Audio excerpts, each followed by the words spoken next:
Quilters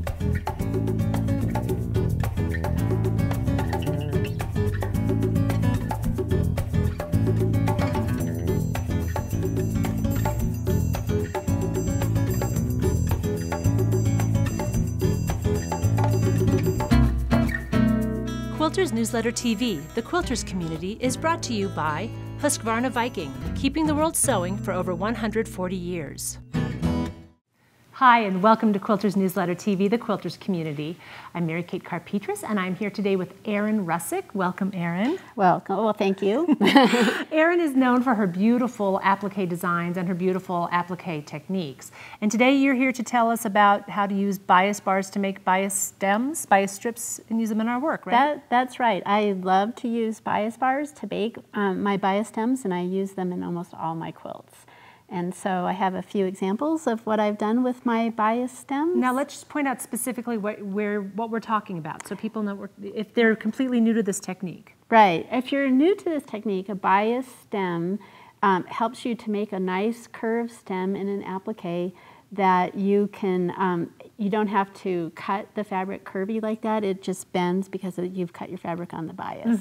And I use it for making all these stems in almost all my applique work, and this is my favorite way to do it. Okay. So this is one example, very traditional floral applique block. And then these are a little bit different, but they have lots and lots of bias stems in them. So this is a basket quilt. Lots of bias stems. Yeah, I love baskets, and so I decided to weave a bunch of them together to make this basket. So these are all 1/4 inch bias stems, and then I used a 1/2 inch one to create the base of this basket and to also create the handle. Oh my goodness. In addition to the dimensional quality it gives, having that bias allows you to create that nice gradual curve to the outside, and you can manipulate it without fighting the fabric. Right, right. It makes it super easy. And as you can see, I also use bias stems up here just to create the stems for this floral arrangement. And here's another one that I did the same thing. I used those 2 different sizes. Has a pumpkin in it. I love pumpkins.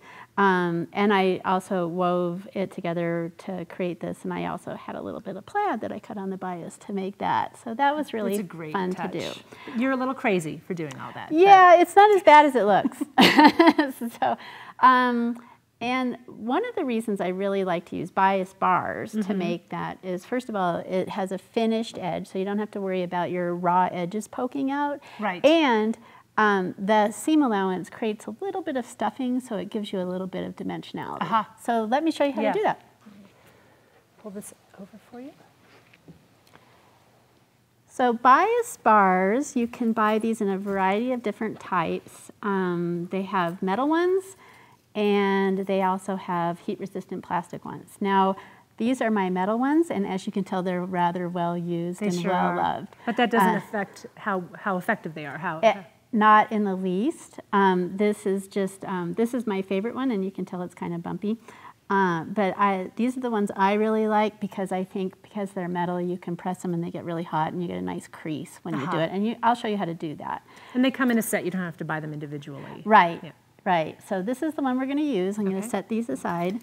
Now, when you're doing this, I've taken, this is the fabric I'm going to show you how I did it on. I've already cut my my fabric on the bias. That's 45. You know, use your selvage or the edge to line it up, and cut a 45-degree angle of your fabric. And even though these are only 1/4 inch wide, I cut 1.25 inch strips.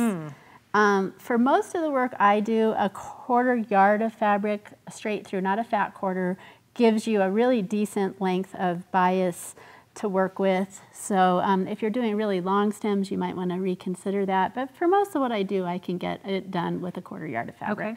So even if I have a huge chunk of green, I'll cut a 1/4 yard off of it because that just gives me a really manageable length to work at. Got it. So, so the one I'm going to do, what you do is you take your strip and you're going to want to fold it in half and align the raw edges, and you want the wrong sides together in there. And then you fold that in half, and you're just going to sew a 1/4 inch from the fold. Okay. So that's the first. Usually we're sewing a 1/4 inch from the cut edge, but here I'm sewing a 1/4 inch from the fold. I'm not sure you can see this, but there's red thread in here, and that's to make it easy to see the thread. And actually with this, no thread's going to show, so you can use. It's a good time to use up like a really ugly thread that you want to get rid of, or ugly bobbins. Because even though it's on the right side of the fabric, as you said, it's not going to show in the finished product. Yeah, it's going to get tucked away, and you'll never see it. So it's kind of a fun little trick that I have. Now, do you have a formula for cutting the width that you do for a finished desired width? Most bias bars come with a little printout of what size to cut your strips. Okay. However, I usually like, so it's a 1/4 inch, and I'd try to maybe times that by 4 or 5, and that's how you get it. So so here you can see I have my seam. Now that's obviously going to stick out. So the next step, I cut off the little triangle bits. And then the next step is you want to cut really, really close to your stitching. Don't cut your stitching, but cut really, really close to it, like less than 1/8 of an inch. Okay. But you'll run into some problems if you cut your stitching, so be careful not to do that. And I'm just going to cut that all away.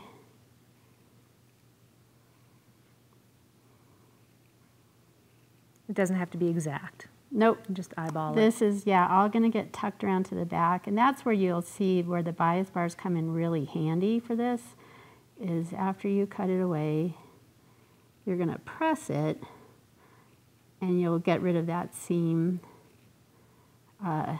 You won't even see it, so we'll just Would you recommend not using a rotary cutter for this step? Yeah, I don't like to get my fingers too close to a rotary cutter personally, and you have to get a little close. Yeah. So now you have your strip, and you've trimmed away the rest of that seam allowance, and then this is where you get the really nice effect. So you thread the bias stem onto your bias bar, and as you're doing it, I tend to rotate the seam around to the back. So you do that first before you've threaded it all the way? Yeah, you can do it. As you're going? Yeah, I do it. I've tried it where I've threaded the whole thing on, and then I've done it as I've done it, as I thread it on, and it's kind of easier to do it this way. Now, sometimes you have a little more than your bias bar can handle, so I think I'm going to just stop there. And so once you get it on there, you just sort of adjust it, and it doesn't even matter if the seam allowance is going like different ways. And then I take a pressing spray, and I kind of spritz it on there, and that will let me press that. And you can see that the seam allowance is actually staying on the back.